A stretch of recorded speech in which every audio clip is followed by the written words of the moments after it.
하나님 말씀은 마태복음 14장 25절에서 33절입니다.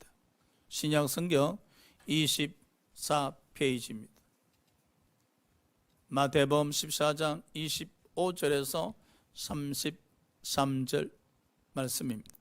찾아섰으면 다 같이 합독합시다.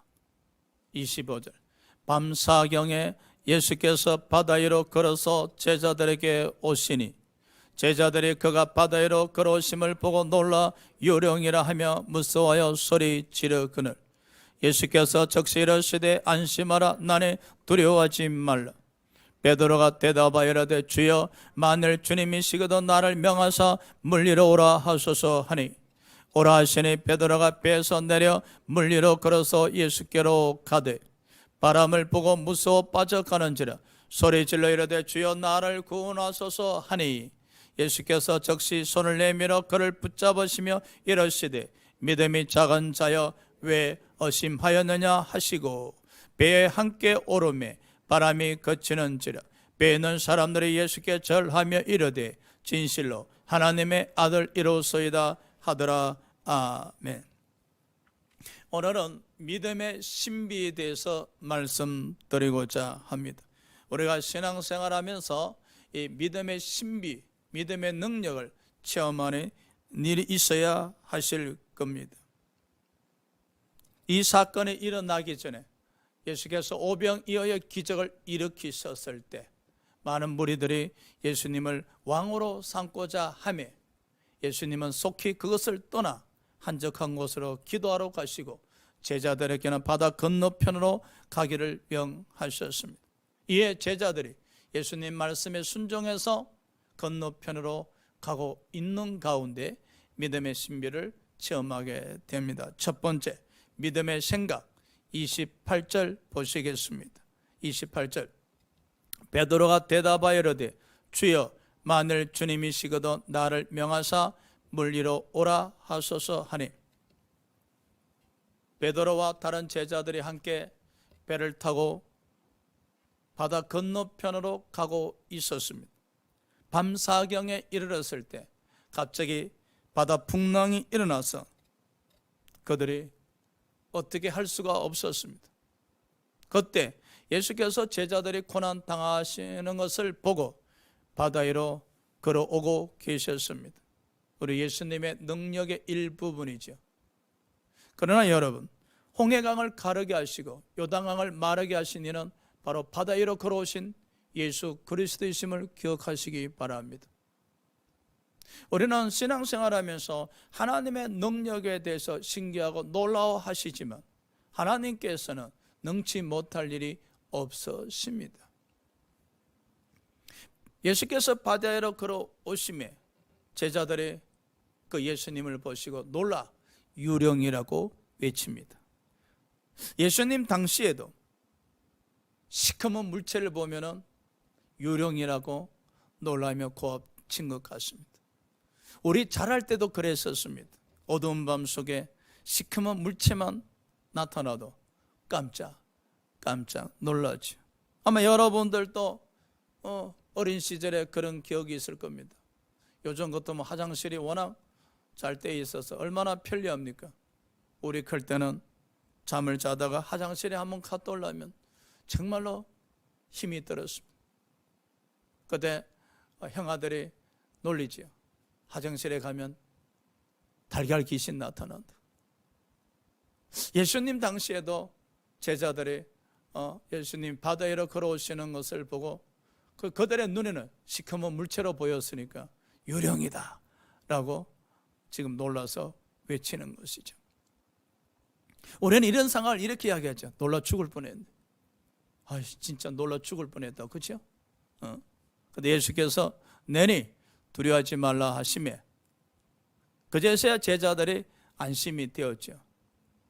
그런데 그 순간에 베드로가 주님이십니까? 정말로 주님이십니까? 주님이시면 저로 하여금 바다 위로 걸어서 예수님께 가게 하시옵소서. 어떤 생각이 듭니까? 지금 바다 위로 걷고 싶다는 생각을 할 타이밍이 아니지 않습니까? 주님 속히 오십시오. 주님 속히 오십시오. 이렇게 말을 해야 될 타이밍이지 않습니까? 다른 제자들은 주님이 속히 배 위로 오시길 기다리고 있었습니다. 근데 베드로만 주님이시거든. 저로 하여금 걸어서 주님께로 걸어가게 하옵소서. 베드로가 예수님을 보는 순간에 그의 심령에서 믿음의 생각이 솟아난 겁니다. 믿음의 생각이. 여러분, 여기서 믿음의 분량이 나누어지는 겁니다. 풍랑 가운데 똑같이 배를 타고 있었지만, 똑같이 주님을 보았지만, 다른 제자들은 속히 주님 배로 오십시오. 반면에 베드로는 주님이시거든. 저로 하여금 바다 위로 걸어가게 하옵소서. 베드로의 믿음의 분량이 참말로 놀랍지 않습니까? 예? 이 믿음의 생각이 우리 심령 속에서 솟아나셔야 됩니다. 예수님을 뵐 때, 말씀 되새김질할 때, 말씀 들으실 때, 찬양 들을 때, 기도하실 때 여러분 심령 속에서 믿음의 생각이 솟아나야 됩니다. 우리가 예배 드리는 가운데 믿음의 생각이 솟아난다면 여러분 성령 안에서 성령의 감동하신 가운데서 예배를 드리는 겁니다. 우리는 신령과 진정을 다하여 예배 드린다라고 말씀하십니다. 그 신령과 진정을 다하여 바로 성령 안에서 예배 드리는 것이죠. 가끔 신령과 진정을 다하여 예배 드린다 그래서 육신의 자세를 생각할 때가 굉장히 많습니다. 아닙니다, 여러분. 신령과 진정을 다하여 예배 드린다는 것은 우리의 전 인격이 성령의 지배 지시 감동 받으신 가운데 예배를 드린다는 겁니다. 그럼 예배 드리는 가운데 성령의 지배 지시 감동 받는 증거가 무엇인가? 바로 말씀 들을 때 우리 심령에서 믿음의 생각이 솟아나는 겁니다. 그 솟아난 믿음의 생각을 통해서 위로를 받고 위안을 받고 힘을 받고 소망을 가지게 되어지는 것입니다. 여러분, 성령 안에서 믿음의 생각이 솟아나는 가운데 예배 드리는 자가 되시기 바랍니다. 리빙스턴 선교사 너무 잘 알지 않습니까? 그가 마태복음 28장 20절에 하루는 묵상했었습니다. 보라, 내가 세상 끝날까지 너희와 함께 있으리라. 보통 사람들에게는 그저 성경 한 구절입니다. 보라, 내가 세상 끝날 때까지 너희와 함께 있으리라. 우리 이 말씀 너무나 잘 알고 있습니다. 그저 평범한 구절로 다가옵니다. 그러나 리빙스톤이 이 말씀을 되새김하는 순간에 성령의 기름 부으심이 역사하셨습니다. 하나님이 나와 함께 하신다는 그 은혜, 하나님이 나와 함께 하신다는 그 은혜, 믿음의 생각이 솟아나기 시작했습니다. 이 얼마나 놀라운 일이고, 이 얼마나 은혜스러운 일이고, 이 얼마나 감동적인 일인가. 하나님이 나와 영원토록 함께 하신다는 이 말씀 앞에 은혜의 믿음의 생각, 감사의 믿음의 생각 솟아나기 시작했었습니다. 그래서 리빙스턴은 함께 하신 그 하나님을 아프리카에 가서 소개하고 싶었던 겁니다. 그래서 최초로 아프리카 대륙을 횡단한 사람이 바로 리빙스톤이었습니다. 사랑하는 여러분, 우리는 말씀을 되새김질할 때 성령 안에서 되새김해야 하신다고 말씀합니다. 말씀을 기록한 자들이 성령의 감동하신 가운데 기록했기에 성령의 감동하신 가운데 성경을 읽어야 한다고 하십니다. 이론적으로 참 잘합니다. 말씀을 되새김질할 때 성령의 감동하신 가운데 읽는다는 증거가 무엇입니까? 바로 리빙스톤처럼 말씀을 되새김하는 가운데 성령의 감동하심으로 바로 믿음의 생각이 솟아나는 겁니다. 그렇지 않고 그냥 막연하게 성경을 읽으신다면 성경 지식을 축적하는 것입니다. 우리는 성경 지식 축적하는 것도 중요하지만 성령 감동하신 가운데 말씀을 되새김하셔야 됩니다. 그래야 할 때 말씀을 통해서 믿음의 생각이 솟아남으로 말미암아 그 솟아난 믿음의 생각을 통해서 위로받고 위안을 받고 힘을 얻고 소망을 얻고 예수께로 나아갈 수가 있는 겁니다. 느헤미야 8장 13절에 이스라엘 백성들이 바벨론 70년 포로 생활하다가 돌아왔습니다. 바벨론 땅에서 하나님 말씀 들을 수 없었습니다. 이제 고향 예루살렘에 돌아와서 제사장 에스라로부터 그리고 말씀을 듣게 되었었습니다. 말씀이 얼마나 꿀맛이었는지, 말씀 안에서 그들은 행복을 느꼈었습니다. 이튿날 그들은 해가 뜨자마자 달려왔었습니다. 말씀을 밝히 알고 싶사옵니다. 어제 말씀 들을 때 말씀을 밝히 알고 싶다는 믿음의 생각이 솟아났던 것이죠.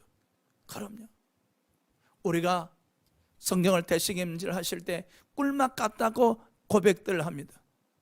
무엇이 말씀이 꿀맛 있습니까? 어제 읽던 그 말씀이 내가 밝히 알고 싶다는 믿음의 생각이 솟아나므로 나로 하여금 오늘 또 내일 또 모레도 말씀을 되새김질 하게 하시는 겁니다. 그것이 바로 말씀의 꿀맛이라고 이야기하는 겁니다. 우리는 신앙생활하면서 끊임없이 우리 심령에서 믿음의 생각이 솟아나셔야 합니다.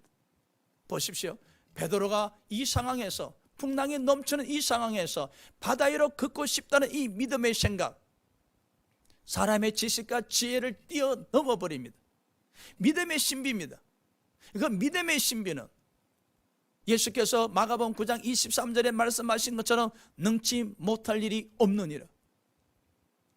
우리에게 주신 그 믿음을 통해서 예수님과 연결이 되어질 때 우리의 믿음의 생각은 지식과 지혜를 뛰어넘는다는 겁니다. 우리 약함, 우리의 제한된 능력을 뛰어넘어 버린다는 겁니다. 바로 믿음의 신비의 세계로 진입한다는 것이죠. 우리는 가끔 할 수 있는 것만 생각합니다. 할 수 있는 것 아닙니다. 여러분, 오늘 베드로처럼 믿음의 생각을 가지시게 되어진다면 우리는 할 수 있는 것만 생각하는 것이 아니라 할 수 없는 것, 내가 체험해보지도 못했고 할 수 없는, 경험도 해보지 못한 할 수 없는 일들을 하고자 하게 됩니다. 그래서 믿음의 생각으로 말미암아 우리가 축복을 받는 겁니다. 믿음의 생각으로 말미암아 승리하는 자가 됩니다. 믿음의 생각으로 말미암아 이기는 자가 될 수가 있는 것입니다. 오늘 베드로 이외의 다른 제자들은 보십시오, 우리의 모습입니다. 그저 풍랑이 불었을 때 두려워하고 예수님이 바다 위로 걸어오고 계셨을 때 그저 예수님 어서 오세요, 어서 오세요, 어서 오세요, 그저 기다리는, 누구나 할 수 있는 평범한 신앙인의 모습입니다. 여러분, 주일 예배 드리면서 신앙생활하면서 누구나 신앙생활 할 수 있는 평이한 신앙생활로 하시겠습니까? 아니면 성령의 지배지시 감동하신 가운데 오늘 베드로처럼 믿음의 생각이 솟아나서 자신을 뛰어넘고 믿음의 신비의 세계로 진입하는 신앙생활을 하고자 원하십니까? 믿음의 신비에 있어서 두 번째는 믿음의 생각을 허락받습니다. 29절입니다. 오라 하시니 베드로가 배에서 내려 물 위로 걸어서 예수께로 가되. 29절, 물 위로 걸어서 예수께 가는 것도 중요하지만 그보다도 예수께서 베드로에게 오라 하셨습니다. 즉 베드로가 믿음의 생각으로 예수님께 걸어가고 싶다 했었을 때 예수님은 허락을 하십니다. 오라. 그럼요, 중요한 거죠. 여러분이 예배 드리는 가운데 믿음의 생각이 솟아 올랐었습니다. 말씀 듣는 가운데 믿음의 생각이 넘쳐났습니다. 그 믿음의 생각 갖고 주님 앞에 나아가서 기도 드리는 가운데 허락을 받으십시오. 오라. 그 믿음의 생각에 대한 오다가 떨어지셔야 됩니다. 허락이 떨어지셔야 됩니다. 로마서 19장 21절에 바울이 사역하는 가운데 로마를 가고 싶다는 믿음의 생각이 넘쳐섰습니다. 그래서 나는 로마를 보리라, 로마를 보리라. 믿음의 생각이 넘쳐났다 그래서 사역하던 곳을 떠나서 로마로 가지 아니했었습니다. 로마서 23장 11절에 예수님이 허락하셨습니다. 사도 바울아, 이제 로마에 가서 복음을 증언하리라. 보십시오, 바울이 사역하는 가운데 로마를 가고 싶다는 믿음의 생각이 넘쳐났지만 주님이 허락하실 때까지는 주님이 명하신 곳에서 사역을 계속하셨습니다. 그러다가 주님이 로마를 가도록 허락하셨을 때 비로소 예수의 몸이 되어서 로마를 가서 사역할 수가 있었다는 겁니다. 믿음의 생각을 다 허락하는 건 아닙니다. 사무엘하 7장에 다윗 왕이 백향목 궁에 편안하게 거주하고 있었습니다. 얼마나 편안했겠습니까? 그런데 하나님의 성전, 오늘날 같은 교회죠, 천막으로 지어져 있었기에 너무나 초라해 보였었습니다. 자신은 그 백향목 궁에서 편하게 지낼 수 있는데, 그런데 그것이 가시방석이었었습니다. 다윗에게서 그 편안함은 믿음의 생각이 넘쳐나게 했었습니다. 나는 이렇게 편안한데 하나님의 성전이 천막으로 지어져 있으니 하나님 앞에 너무 죄송하고 죄송했었습니다. 그래서 믿음의 생각이 솟아났습니다. 성전을 건축하리라, 성전을 건축하리라. 선지자 나단에게 마음에 있는 이야기를 했습니다. 선지자 나단 또한 다윗에게 그래요, 마음에 원하는 바대로 성전을 건축하십시오.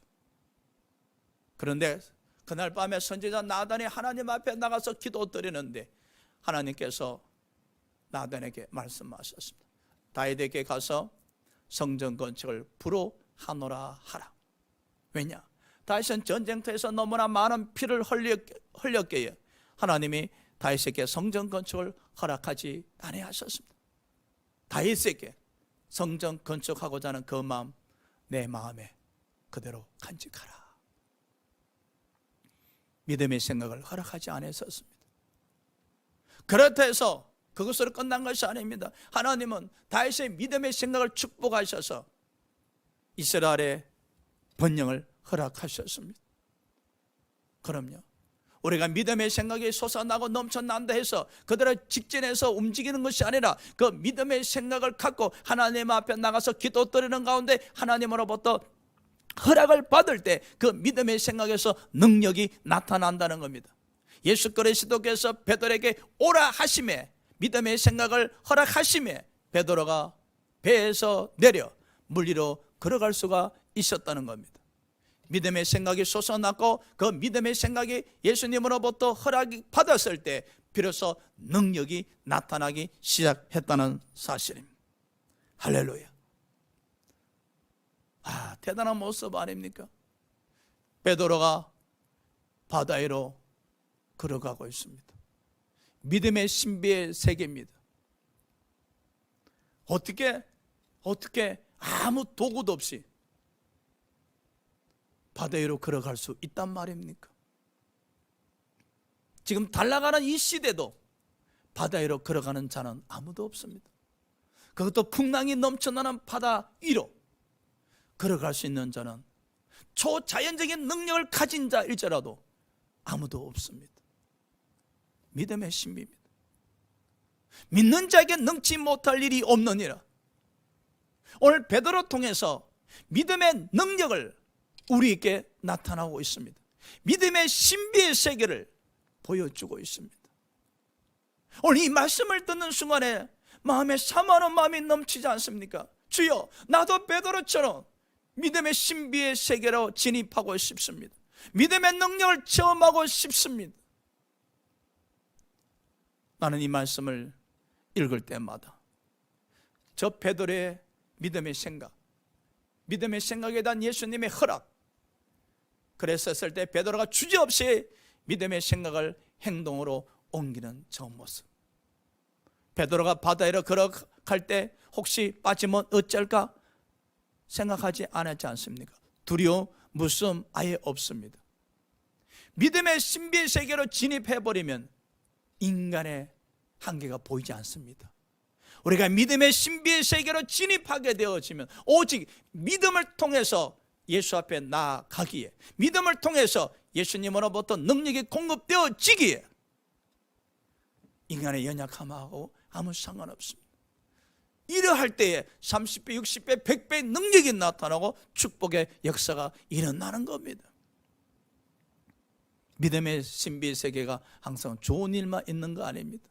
믿음이 있을 때는 항상 좋은 일인데, 세 번째, 베드로가 믿음을 상실하고 말았습니다. 30절. 바람을 보고 무서워 빠져가는지라. 어제까지 성령 충만하게 기도하던 사람이, 금식 기도하던 사람이 다음날 교회 오지 않습니다. 그래서 전화를 드려보면 이제 이 교회 안 다니겠대요. 간밤에 무슨 일이 일어났을까요? 바람이 불어서 믿음을 다 빼앗아 버립니다.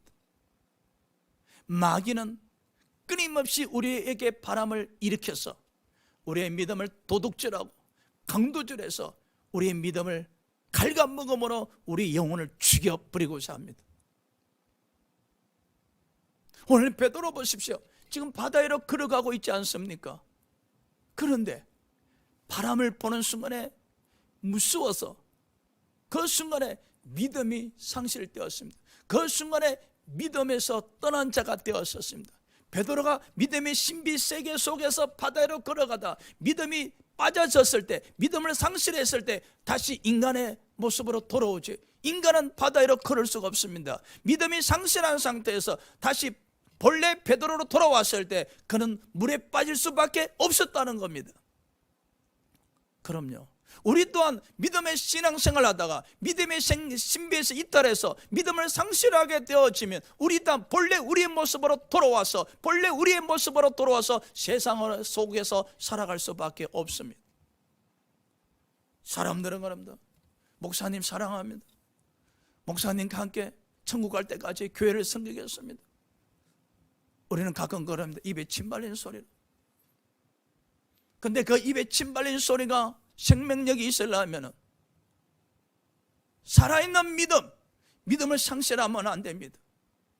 우리가 믿음의 생각 그리고 믿음으로 바람과 맞서서 싸워야 합니다.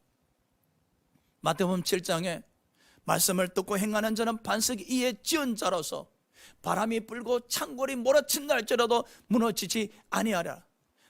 반면에 어리석은 자들은 모래 위에 지은 집이기 때문에 바람이 나고 창궐이 불면 무너져 내리라 했었습니다. 우리는요, 반석의 믿음을 가지셔서 바람이 우리를 향해서 몰아칠 때 우리는 싸워야 됩니다. 그래서 베드로는 후에 베드로전서 4장 8절 9절에 마귀와 대적하라. 어떻게? 믿음을 굳건하게 해서 믿음으로 마귀를 대적하라 하셨습니다. 예수 그리스도의 이름으로 말입니다.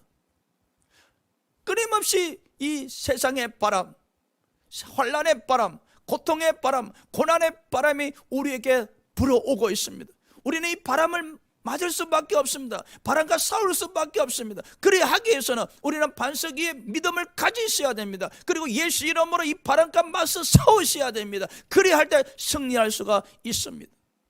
그러나 우리가 바람과 맞싸우다가 우리의 믿음을 상실하게 되어지면 정말로 초라한 본래 자신의 모습으로 돌아갈 수밖에 없습니다. 본래 초라한 자신의 모습으로, 연약한 자의 모습으로, 약한 자의 모습으로, 부끄러운 자의 모습으로, 실패한 자의 모습으로, 낙심한 자의 모습으로, 힘이 없는 자의 모습으로 돌아가서 바닷속 깊은 곳으로 빠져 들어갈 수밖에 없다는 사실입니다. 민수기 11장 11절에 모세가 얼마나 믿음이 대단했었습니까? 그러나 이스라엘 백성들이 고기 먹고 싶다 해서 어린아이를 비롯해서 나이 먹은 어른들까지 울고 있었습니다. 그 모습을 보는 순간에 모세의 심령이 너무나 아팠었습니다. 그런데 놀라운 건, 안타까운 것은 그 순간에 모세의 믿음이 상실당하고 말았었습니다. 모세의 믿음이 빠져나가 버리고 말았었습니다. 어제까지만 해도 이스라엘 백성들이 물 마시고 싶다면 기도해서 물을 나오게 했었고, 양식이 부족해서 기도해서 만나를 먹게 했겠구만. 그랬던 믿음 충만, 성령 충만 모세였건만, 그러나 이스라엘 백성들이 고기 먹고 싶다 하면서 우는 그 바람에 모세의 믿음은 자신도 모르게 빠져나가 버렸었습니다. 그러자 80억은 본래 모세의 모습으로 돌아왔었습니다. 여러분, 80억은 본래 모세가 할 수 있는 게 뭐가 있겠습니까? 믿음으로 말미암아 하나님의 능력이 빠져나가 버렸었을 때 본래 80묵은 영감님 모습으로 모세가 돌아왔었습니다. 80묵은 모세가 할 수 있는 게 뭐가 있겠습니까? 그래서 하나님 앞에 나가서 따집니다. 어찌하여 나를 괴롭히십니까? 어찌하여 제게 은혜를 베푸지 아니하십니까? 어찌하여 이 많은 백성들을 제게 맡겨서 나에게 짐이 되게 하게 하십니까? 차라리 나를 죽여 주시옵소서. 믿음의 능력이 빠져나가 버리니 80묵은 모세의 모습으로 돌아오니 얼마나 연약한 자의 모습입니까? 얼마나 나이 먹은 할아버지의 모습입니까? 우리는요, 믿음 있을 때에 신비한 주님의 세계로 진입할 수가 있고 믿음의 능력의 세계로 진입할 수가 있습니다. 베드로가 물속으로 빠져들어가고 있습니다. 여러분, 학개서 2장 3절에 보니까 이스라엘 백성들이 바벨론 포로 70년 생활하다가 이제 고향 예루살렘에 돌아왔었습니다. 그들이 돌아오면서 마음에 소망이 있었습니다. 하나님께 예배 드리는 것이었습니다. 간절한 소망이었습니다. 그래서 이스라엘 백성들이 일심 한 마음이 되어서 단결해서 성전 건축하기 시작했었습니다. 그런데 그들의 경제적 여유가 없다 보니 또 먹고 살기가 너무 힘이 들다 보니 그들은 큰 성전을 건축할 수 없고 정말로 초라한 성전을 건축하고 있었습니다. 처음에는 성전 건축하고자 하는 그 믿음의 생각으로, 성전을 건축해야 된다는 그 믿음의 생각으로, 성전을 건축해서 이제는 아버지 앞에 온전하게 예배 드리는 백성이 되어야 되겠다는 그 믿음의 생각으로 시작했었지만 시간이 지나갔었습니다. 그런데 그들 앞에 건축되어져 가는 성전의 모습이 너무나 보잘것없고 초라해졌었습니다. 그들은 생각했습니다. 과거 솔로몬이 건축한 성전은 다 금으로 성전을 건축했는데 자신들이 건축하고 있는 성전은 너무나 초라해 보였었습니다. 믿음이 다 빠져나가 버렸었습니다. 믿음이 다 없어져 버렸었습니다. 그 순간에 그들은 낙심해서 이러한 초라한 성전에 하나님이 함께 하실까? 이러한 초라한 성전에 하나님이 함께 하실까? 포기하고 싶은 마음으로 넘쳐났었습니다. 그럼요, 우리가 처음에는요 불같이 일어나서 무엇을 하고자 했다가도 시간이 지나면은 또 열매가 없으면 지치고 힘들어서 넘어집니다. 그런데 넘어지는 과정을 아셔야 됩니다. 처음에는 믿음으로 시작했지 않습니까? 목사님 모시고 예배 드리고 믿음으로 시작했지 않습니까? 그리고 할 수 있다는 믿음으로 시작했지 않습니까? 그러나 시간이 지나면서 열매가 없으니 바람이 불어오기 시작합니다. 자신의 모습이 초라해 보입니다. 믿음 없는 사람이 되어버리지. 어떻게 됩니까? 낙심하고 좌절하고 무너져 내려버립니다. 그 순간부터 믿음으로 말미암아 능력은 더 이상 공급되지 않습니다. 그 순간부터 믿음의 세계에서 이탈하는 겁니다. 그 순간부터 자기의 능력으로 살아가야 되는 겁니다. 자기의 능력으로 말입니다. 오늘 베드로는 바닷속으로 빠져들어가고 있습니다. 보십시오. 그가 믿음의 신비 세계에 진입해서 바다 위로 걸어가고 있을 때는 뒤에 배 타고 있던 제자들이 박수를 치면서 야, 베드로 대단했었습니다. 예수님 쳐다보고 베드로 쳐다보고 베드로도 예수님처럼 바다 위로 걸어가고 있어. 베드로에 대한 찬사가 넘쳐났었습니다. 그러나 보십시오. 베드로가 물에 빠져 들어가는 그 순간에 베드로는 배에 타고 있던 제자들의 걱정 근심거리였었습니다. 배에 타고 있던 제자들을 외칩니다. 어쩌나 발을 동동 굴립니다. 그런다 해서 그들이 해줄 수 있는 게 뭐가 있습니까? 그럼요. 우리의 신앙생활에 있어서도 여러분, 성도들이 믿음을 상실해버리면 목사로부터 걱정근심거립니다. 걱정근심거리의 대상자들입니다. 그래서 성도들이 믿음 충만한 믿음의 신비세계로 진입하고 있으면 그저 그 성도를 바라보면 목회자로서 허뭇합니다. 그저 기쁘기를 한량 없습니다. 그래서 히브리서 11장 6절에 믿음으로만 오직 하나님을 기쁘시게 할 수 있다 하셨던 겁니다. 사랑하는 여러분, 우리가 신앙생활하면서 많은 사람들에게 걱정거리의 대상이 되어야겠습니까? 믿음의 신비세계로 진입해서 나를 통해서 믿음의 능력이 나타남으로 그들로 하여금 하나님 살아있다 하심을 체험하게 하시며 그들에게 기쁨을 드리는 자가 되길 원하십니까? 바닷속으로 빠져들어가는 이 베드로의 모습은 너무나 초라하지 않습니까? 사람들이 걱정합니다. 발을 동동 굴립니다. 어찌하나. 네 번째로 보시길 바랍니다. 베드로는 급한 기도를 드릴 수밖에 없었습니다. 30절 소리질러 이르되 주여 나를 구원하소서 하니. 사람들은 기도 드리는데 여유가 있습니다. 천지 지으신 야훼 하나님 아버지요, 홍해강을 가르시고 요단강을 마르게 하시고 여리고성을 무너뜨리시고 아이성을 정복하게 하신 하나님 아버지요. 기도에 여유가 있습니다. 아직 물에 빠지지 않는 자의 모습입니다. 간절함이 없는 자들의 모습입니다. 지금 만일에 베드로가 물에 빠져 들어가는데 천지를 지으신 야훼 하나님 아버지, 홍해강을 가르시고 요단강을 마르게 하시고 여리고성을 무너뜨린 하나님 아버지 하는 순간에 꼴깍 끝난 겁니다. 여러분, 한시가 급한데 무슨 말이 필요합니까? 베드로가 단 한마디입니다. 소리 질러 이르되 주여 나를 구원하소서. 베드로의 그 고함치는 소리가 바다를 찡찡 울리고 있습니다. 예수님이 들으셨습니다. 그리고 배 타고 있는 다른 제자들도 듣게 되었었습니다. 그러나 배 타고 있던 다른 제자들이 해줄 수 있는 건 아무것도 없었습니다. 우리의 기도 소리는 오직 예수님께 들려야 되심을 기억하시기 바랍니다. 사람에게 들린다 할지라도 사람이 해줄 수 있는 건 아무것도 없습니다. 베드로가 바닷속에 깊이 빠져 들어가고 있을 때 그의 외치는 소리, 바로 예수님께 들렸다는 사실입니다. 급한 일이 일어났을 때는 급한 기도 드리시기 바랍니다. 지금 베드로의 믿음의 기도가 아닙니다. 믿음이 이미 상실되어 버렸지 않습니까? 불어오는 그 바람에 두려움을 느껴서 베드로는 이미 믿음을 상실해 버렸었습니다. 믿음 없는 자가 되어서 바닷속에 빠져 들어가고 있지 않습니까? 그리할지라도 베드로에게는 기도를 드리는 신앙의 습관이 있었다는 겁니다. 여러분, 이게 중요합니다. 우리는 때로요 믿음에 상실할 때 있습니다.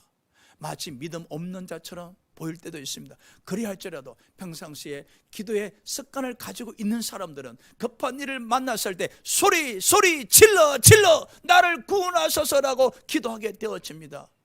그래서 우리의 기도 습관은, 기도의 패턴이 굉장히 중요합니다. 여러분, 저도요 저녁마다 드리는 찬양, 몸이 지치고 힘들 때는 하기 싫어요. 그러다 보면 잔머리가 굴러져요. 원래 8시 찬양했는데 몸이 지치고 힘들면 11시에 하지. 그러다가도 찬양을 드린 그 습관이 나를 끌고 성전에 오게 합니다. 그리고 지치고 힘들지만 찬양 드렸던 그 습관의 힘이 나로 하여금 지친 힘을 이기고 찬양을 드리게 합니다. 사랑하는 여러분, 우리는요 평상시에 기도를 드리는 습관, 이 패턴을 늘 유지했던 사람들은 믿음을 상실한다 할지라도 급한 일을 만났을 때 자동 발사, 이 심령 속에서 여호와를 향한 소리가 터져 나옵니다.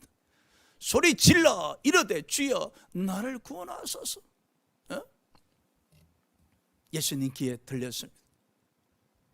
베드로의 급한 기도가 예수님 귀에 들렸습니다. 예수께서 손을 내밀어 베드로를 깊은 바다 속에서 끄집어 내주십니다. 주님의 능력이죠. 여러분, 바다 속에 빠져 있을 때 사람을 끄집어낸다는 것이 얼마나 힘든 일입니까? 그러나 예수님께 그 아무 일도 아닙니다. 그저 손을 내밀어 바닷속에 빠져들어가는 베드로를 끄집어 내셨습니다. 여기서도 중요한 게 있습니다. 예수께서 끄집어 내시고 베드로의 손을 꼭 잡아주셨습니다. 여러분, 왜? 지금은 베드로가 믿음이 없어서 바다 위로 걸어갈 수가 없습니다. 예수께서 베드로의 손을 꼭 잡고 함께 바다 위로 걸어서 다시 배를 타러 갑니다. 여기서 중요한 게 뭔가? 베드로가 믿음의 생각으로, 믿음의 신비 세계로 진입했을 때는 자신의 믿음으로 바다 위로 걸어갈 수가 있었습니다. 그러나 믿음을 상실하고 깊은 바다 속에 빠져 들어갈 때 고함침으로 예수께서 건져 주셨습니다. 건짐을 당했다 할지라도 베드로의 믿음은 회복되지 않았었습니다. 베드로에게는 상실 때 믿음이 회복되지 않았었습니다. 믿음이 없었습니다. 그리 했었기에 예수님께서 베드로 손을 꼭 잡아 주셨던 겁니다. 우리가요, 과거에 믿음이 충만했었습니다. 그래서 혼자 다 신앙생활 잘 하시다가도 믿음이 다 상실당하고 급한 기도를 드리는 처지가 되었단 말입니다. 그때 주님에서 건짐을 당했을 때 믿음이 없지 않습니까? 그때는요, 주님의 손을 잡으셔야 됩니다. 우리 손을 주님께 맡기셔야 됩니다. 그러면 주님이 우리 손을 잡으시고, 우리는 믿음 없지만 주님의 손에 잡힌 상태에서 주님과 함께 바다 위로 걸어갈 수 있게 되어지는 겁니다. 할렐루야. 그럼요, 이제 주님이 베드로 손을 잡고 베드로와 함께 바다 위로 걸어서 지금 제자들이 있는 배로 가고 있지 않습니까? 저는요, 이 본문을 보면서 믿음의 신비의 세계로 우리는 진입해야 된다. 그저 매일 주일 성수했노라, 여기에서 만족하지 말고 성령의 지배 지식 감동 가운데 말씀 듣고 기도 드리고 찬양 드리고 또 일주일 동안 생활하면서 유튜브를 통해서 다시 한번 설교를 더 듣는 가운데 이 심령 속에서 믿음의 생각이 넘치면 주님을 바라보는 이 마음의 눈이 열리게 되어집니다. 그러면 간절함이 넘치죠. 간절함이. 그러면 우리는 이 세상을 지배하는 자가 됩니다. 바다 위로 걸었던 베드로처럼 우리는 이 세상을 지배하는 자, 승리자로서, 이기는 자로서 살아갈 수가 있습니다. 그러다가도 믿음이 상실해서 이 세상에 의해서 정복당했을 때, 이 세상에서 정복당했을 때 포기하지 말고 급한 기도를 드리셔야 됩니다. 주여, 주여, 이 세상 속에서 빠져들어가고 있습니다. 구원하여 주시옵소서 외칠 때에 주님이 세상 속에 빠져들어가는 우리를 건져내 주실 겁니다. 그때 믿음의 회복이 없지 않습니까? 그때 주님의 손을 꼭 잡으시기 바랍니다. 믿음이 없다 할지라도 주님의 손을 꼭 잡고 이 세상을 걸어가면 우리는 천국의 배를 다시 탈 수가 있습니다. 할렐루야. 천국의 배를 다시 탈 때 바다 건너편, 우리는 요단강 건너편, 요단강을 건너서 주님이 계시는, 주님의 얼굴을 뵐 수 있는 저 영원한 하늘나라로 진입할 수가 있게 되어집니다. 사랑하는 여러분, 한 주간 동안 끊임없는 말씀 되시기를 통해서 믿음의 신비의 세계로 진입하는 축복 받으시기를 주 이름으로 축원합니다. 기도합시다.